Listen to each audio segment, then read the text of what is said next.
काही माणसांच्या ना डोळ्यामध्ये एक दृष्टी असते, एक नजर असते.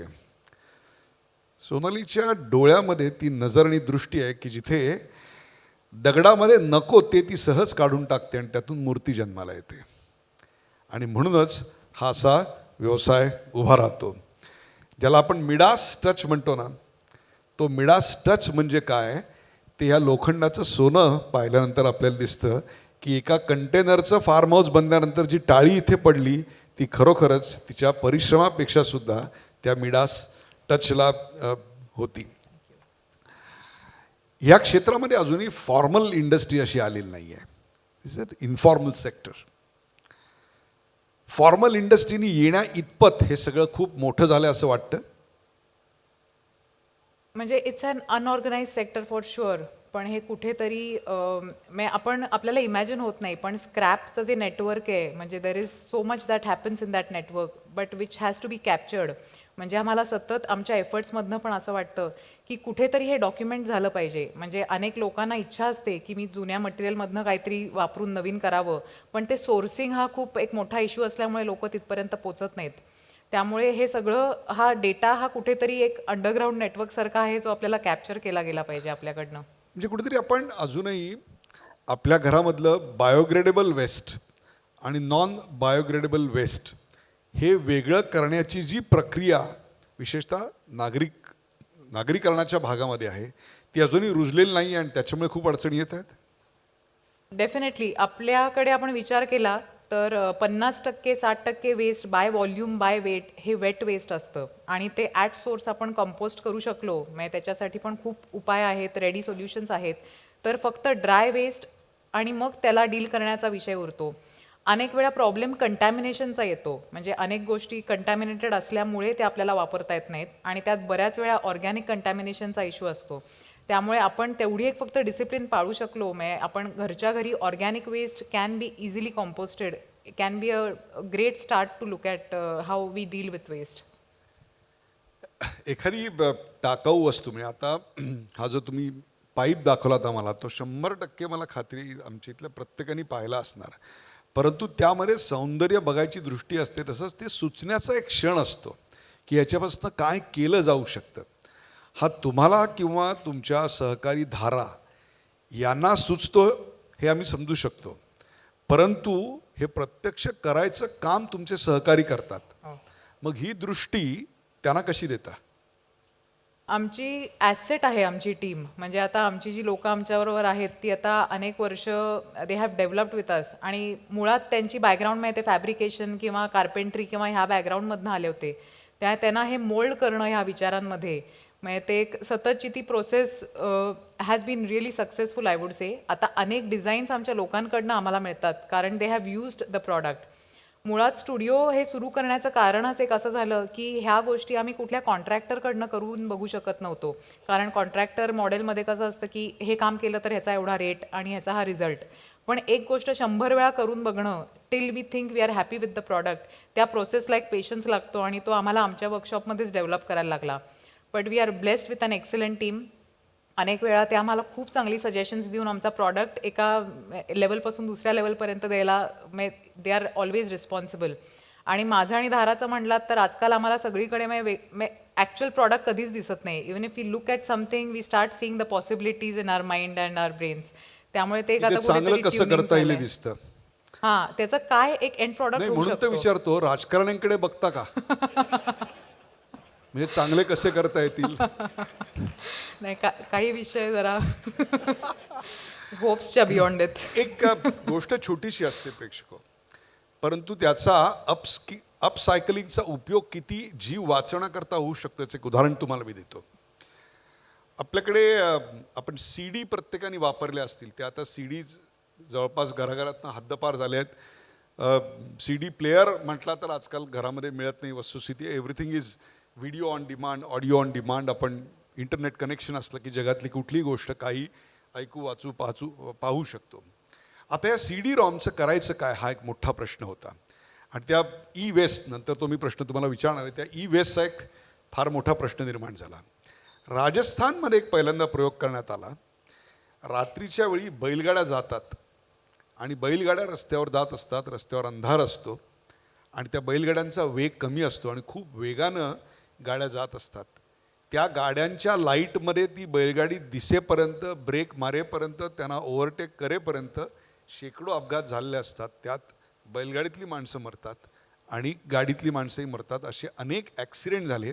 याच्यावर एका NGOनी एक साधी गोष्ट केली, ती म्हणजे त्या CD रॉमची चकाकती बाजू आहे त्याच्या पट्ट्या त्यांनी प्रत्येक बैलगाडीला लावल्या आणि खूप लांबून किलोमीटरवरून सुद्धा ते दिव्यासारखं दिसायला लागलं आणि शेकडो अपघात टाळले गेले. किती साधा सोपा उत्तम उपाय होता. सोनेरी, प्रत्येक घरामध्ये आज ई-वेस्ट निर्माण होतं आहे. पूर्वी आमच्याकडे रेकॉर्ड प्लेअर होता राईट. आणि शेकडो LPs होत्या. त्याच्यानंतर कॅसेट्सचा जमाना आला, हजारो कॅसेट्स होत्या आणि आता त्याच्यानंतर आमच्याकडे CD रॉम्स आहेत. पेन ड्राईव्स आत्ता आपण वापरतो, परंतु 2030 साली जेव्हा आपण असे बसू त्यावेळेला there is practically no hardware, there is no screen, there is nothing. In fact त्याच्यावर देखील स्वयंचा एखादा कार्यक्रम होईल की what is the future for us. आता हे जे सगळं आमच्या घराघरात प्रत्येकाच्या पडलेलं आहे त्याचा उपयोग एकच असतो, आम्ही ते वजनावर देतो आणि ते टाकून देतो. परंतु त्याचा अपसायकलिंगसाठी काही उपयोग होऊ शकतो? डेफिनेटली. म्हणजे आपल्या घरातल्या प्रत्येक गोष्टीत नव्हे, आम्ही आत्तापर्यंत एक 250-300 युनिक मटेरियलवरती काम करून युनिक प्रॉडक्ट्स बनवलेत. आता आपला हे कुठे आहे, चॅलेंज कुठे आहे, तर हे प्रॉडक्ट्स मेनस्ट्रीम करणं. म्हणजे अनेक वेळा आमचे जे क्लायंटेल असतं ते वन टाईम किंवा एखाद्या घरात एक शो स्टॉपर एलिमेंट म्हणून आपण एक काहीतरी अपसायकल्ड केलं आहे, इथपर्यंत आम्ही पोचलो आहे. पण we feel building with waste, म्हणजे जिथे आपल्याला टाकाऊ मटेरियल जास्तीत जास्त प्रमाणात वापरता येईल. म्हणजे शेवटी कसं आहे की छोट्या गोष्टी, म्हणजे आपण पेन स्टँड आणि ह्या त्या गोष्टी आपण घरी स्वतःही बनवत असतो, पण ज्या प्रमाणात वेस्ट जनरेट होतं आहे त्या प्रमाणात ते वापरलं गेलं पाहिजे, तर त्याची ॲप्लिकेशन एरियाजही तसे पाहिजेत. त्यामुळे building with waste is a very upcoming I would say challenge that we all can. आम्ही त्याच्यात कामही करतो आहे आता, की वेगवेगळ्या टाकाऊ वस्तूतनं आपण डायरेक्ट ॲप्लिकेशन्स काय बघू शकतो. ॲट द सेम टाईम तुम्ही म्हटलात तसं ते निदान भंगारात केलं तरी ते चांगलं आहे, पण अनेक वेळा ते कचऱ्यात जातं. म्हणजे आपण जेव्हा ते सेग्रिगेट न करता आपल्या कचरा पेटीत टाकतो तेव्हा लेट अस इमॅजिन की हे मी रॅक पिकर्स हे उचलणार, त्यातनं ते भंगारांच्या नेटवर्कमध्ये जाणार. So where is the dignity of labour first of all when we expect somebody some person to put their hands in the waste आणि त्यातनं काहीतरी युजफुल बाहेर काढणं, हे मुळात इतकी चुकीची प्रोसेस आहे. म्हणजे एखादं आपल्याला वस्तू नको असेल तर ती कचऱ्यात टाकताना आपण कशी टाकावी, हे एक बेसिक त्याच्यात एक रिस्पेक्ट देणं त्या वस्तूला आणि त्या व्यक्तीला, हे पण कुठेतरी महत्त्वाचं आहे. त्यामुळे हे अपसायकलिंग नाही जमलं, कारण ते एक मोठ्या स्केलला व्हायला त्याला वेळ लागू शकतो, पण रिसायकलिंगपर्यंत निदान आपल्या गोष्टी पोचाव्यात, ह्यासाठी आपण आत्ता एफर्ट्स घ्यावेत. प्रेक्षक, आपण टाकून दिलेल्या गोष्टींचं पुढे काय होतं याच्या 2 झलक मला आयुष्यात पाहायला मिळाल्या. मध्यंतरी मध्य रेल्वेचे जनरल मॅनेजर, जे माझे अतिशय उत्तम मित्र होते, शर्मा म्हणून गृहस्थ आहेत, त्यांच्याकडे गप्पा मारताना त्यांनी सांगितलं की आम्ही रात्री लोकल ट्रेन बंद झाल्यानंतर आणि लोकल ट्रेन चालू होईपर्यंत पहाटे आम्ही एक गुड्स ट्रेन चालवतो. त्या गुड्स ट्रेनमध्ये रेल्वेच्या रुळावर लोकांनी टाकलेला कचरा गोळा करतो. तुम्हाला आश्चर्य वाटेल, 9 ट्रेन्स भरून रोज कचरा गोळा केला जातो आणि तो टाकून दिला जातो. इतका प्रचंड मोठा कचरा आपण निर्माण करतो. खेडेगावामध्ये निर्माण होणारा कचरा हा जेमतेम दर माणशी दर दिवशी 50 ते 100 ग्रॅम एवढा असतो, परंतु शहरामध्ये तेच प्रमाण हे साधारणतः आता पाऊण किलोपर्यंत पोचलं आहे. विशेषतः लॉकडाऊनच्या काळामध्ये आपण जे इंटरनेटवरून शॉपिंग करायला लागलो, ते जे पॅकिंग मटेरियल आहे, ते पॅकिंग मटेरियल रोज सकाळी कचरेवाला येताना, खरं तर तो कचरेवाला नसतो, तो सफाईवाला असतो, कचरेवाले आपण असतो आणि आपण तो कचरा करत असतो, पण आपण त्याला कचरेवाला म्हणतो, हे दुर्दैव आहे. प्रत्येकाच्या घराबाहेर ते ठेवलेलं असतं. आणि दुसरं चित्र, दरवर्षी पावसाळ्यामध्ये सर्व चॅनल एक गोष्ट दाखवत असतात की जेव्हा हाय टाईडचा वेळ सांगितला जातो, तेव्हा मरीन ड्राईव्हवर हाय टाईडनी किती प्रचंड मोठ्या प्रमाणात समुद्र कचरा पुन्हा आपल्याला साभार परत देत असतो, त्याची चित्र पाहिलेली असतात. हे सगळं पाहिल्यानंतर यांच्या कामाचं महत्त्व आपल्याला कळतं की जे जे टाकून द्यायचं आहे त्याचा उपयोग पुन्हा कसा करता येईल. आत्ता तुम्ही घरांविषयी म्हणलात आणि कंटेनरची घरं दाखवलीत. आपल्याकडे 2022 साली सर्वांना घर अशा प्रकारचा एक अतिशय महत्त्वाकांक्षी प्रकल्प या सरकारने हातात घेतला आहे. जवळपास त्याच्या टार्गेटपर्यंत आपण आत्तापर्यंत तरी आहोत, लॉकडाऊन सुरू होण्यापर्यंत. नंतरची आकडेवारी माझ्याकडे नाही आहे, परंतु या कंटेनर्सचा किंवा अशा मटेरियलचा वापर करून हा जर काही शॉर्टफॉल असेल तर तो आपल्याला भरता येईल. बऱ्याच वेळा economics is the deciding factor. म्हणजे कंटेनर होम्स ही स्वस्त आहेत का तर नाही. म्हणजे it is a very relative concept की आपण शहरामध्ये बांधकाम करत असू तर ते मटेरियल कॉस्ट, लेबर कॉस्ट हे तुम्हाला त्याच किमतीला कंटेनर होम मिळत असेल तर कदाचित यू विल प्रिफर की हे पक्कं घर मला पाहिजे आणि container we look at it as a temporary housing. त्यामुळे ह्या सगळ्याकडे बघण्याचा एक अप्रोच की अनेक वेळा आम्हाला असं सांगावंसं वाटतं की it is not for the cost only. म्हणजे आपण लोकांना जेव्हा विचारतो की तुम्ही सेकंड हँड आयटम्स घेता का, तर घेतात. कधी घेता की मला परवडत नाही आहे तेव्हा, मला गाडी हवी आणि मला नवीन गाडी परवडत नाही आहे तेव्हा मी दुसरी सेकंड हँड गाडी घेते, कम्प्युटर घेते, पुस्तकं घेते. पण do I do it as an aesthetic or an environment choice? आणि till that comes on the foreground nothing will change. फक्त जेव्हा कॉस्टमधनंच आपण डिसिजन्स घेतो तेव्हा then we cannot match everything right now at this point in time. अनेक वेळा आपल्या ह्या सगळ्या सिस्टीममध्ये फॉलबॅक असा आहे की एन्व्हायरमेंट कॉस्ट आपण कुठे पिक्चरमध्येच घेत नाही आहोत. म्हणजे आज मला कचरा टाकायला मला काहीही किंमत पडत नाही, मला काही फाईन नाही आहे, मला ते PMCची जबाबदारी आहे, रादर इथे आता BMCची असेल किंवा म्युन्सिपाल्टी बघेल, कोणीतरी सरकारी संस्था बघेल, पण मी फुकट कचरा टाकू शकते. हे जोपर्यंत बदलत नाही तोपर्यंत त्या टाकण्याला जरी व्हॅल्यू आली ना तरी ह्या क्रियेला कुठेतरी व्हॅल्यू येईल. Till throwing is free there is no hope.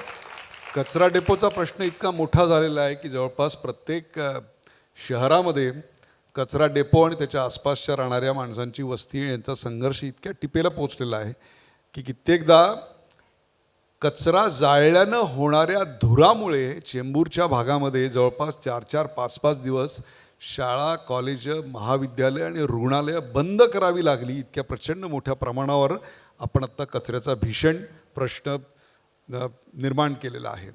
तुम्ही एक मगाशीच खूप चांगला शब्द वापरलात, तो म्हणजे GDP. आणि GDPच्या ऐवजी मला दुसरा एक शब्द आता सुचला, तो म्हणजे BDP, म्हणजेच ब्युटी डोमेस्टिक प्रोडक्ट. तुम्ही अशी काय सूचना छोटीशी या मंडळींना करू शकाल की हे प्रत्येकाच्या घरात जमणारी गोष्ट आहे आणि ती आम्ही सहज टाकून देतो. जर एखादी सोसायटी जागृत असेल तर ते बायोग्रेडेबल वेस्ट असतं किंवा नसतं, त्याचं अपसायकलिंग ही मंडळी टेकअवे म्हणून घरी गेल्यानंतर आजपासून काय करू शकतील? आता अपसायकलिंग करायला आपल्याला तेवढी टूल्स आणि तेवढं वर्कस्मनशिप लागेल. म्हणजे आपण साध्या गोष्टी घरी करतो, त्याच्या पुढे जायचं असेल तर definitely you will need assistance. त्यामुळे studio alternatives as a business, as a company we are available for you.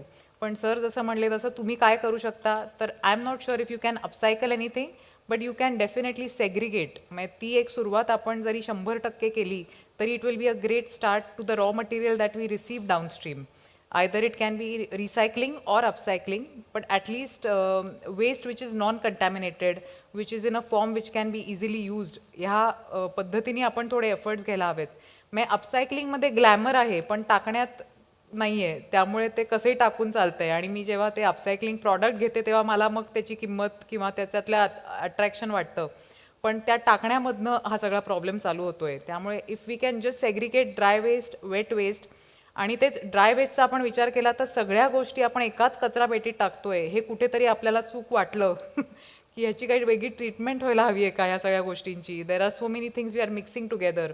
तर त्यातनं काहीतरी होईल. अपसायकलिंग होईल की नाही मला माहीत नाही, but at least it will be a step forward. किमान रिसायकलिंग झालं तरी पुष्कळ झालं. एक्झॅक्टली. कारण रिसायकलिंग ही 20व्या शतकाची कन्सेप्ट आहे आणि अपसायकलिंग ही 21व्या शतकाची कन्सेप्ट आहे. हे ज्या व्यक्तींनी आम्हाला सांगायचा प्रयत्न केला त्या ह्या सोनाली फडके, ज्यांना स्वतःला एक मिडास टच आहे, परंतु तो मिडास टच समाजात यावा ह्याच्याकरता जागृती निर्माण करण्याकरता त्यांचा हा सतत प्रयत्न असतो. सौंदर्य हे प्रत्येक गोष्टीत असतं, ते बघण्याची नजर किंवा दृष्टी असावी लागते. ती दृष्टी ज्यांना अत्यंत परिश्रमपूर्वक मिळाली, ती जोपासली, त्या सोनाली फडके. पूर्वीच्या काळी आपल्याकडे बोहारणीचा व्यवसाय होता. आपण जुनी वस्त्र द्यायचो आणि भांडी घ्यायचो. त्या व्यवसायाचं एक अतिशय अपग्रेडेड व्हर्जन आत्ता आपल्याला इकडे दिसतंय, की जुनं जे आहे त्याचं दुसरं काही घ्यायचं नाही, तर त्यातून दुसरं निर्माण करायचं. म्हणजे याचा अर्थ not from waste to best but from waste to next. हे सगळं आज आपल्यापर्यंत सांगितलं त्या सोनाली फडके या खऱ्या अर्थानं 21व्या शतकातल्या अपसायकलिंगच्या ब्रँड अँबॅसिडर आहेत. Thank you very much. It was great. Thank you.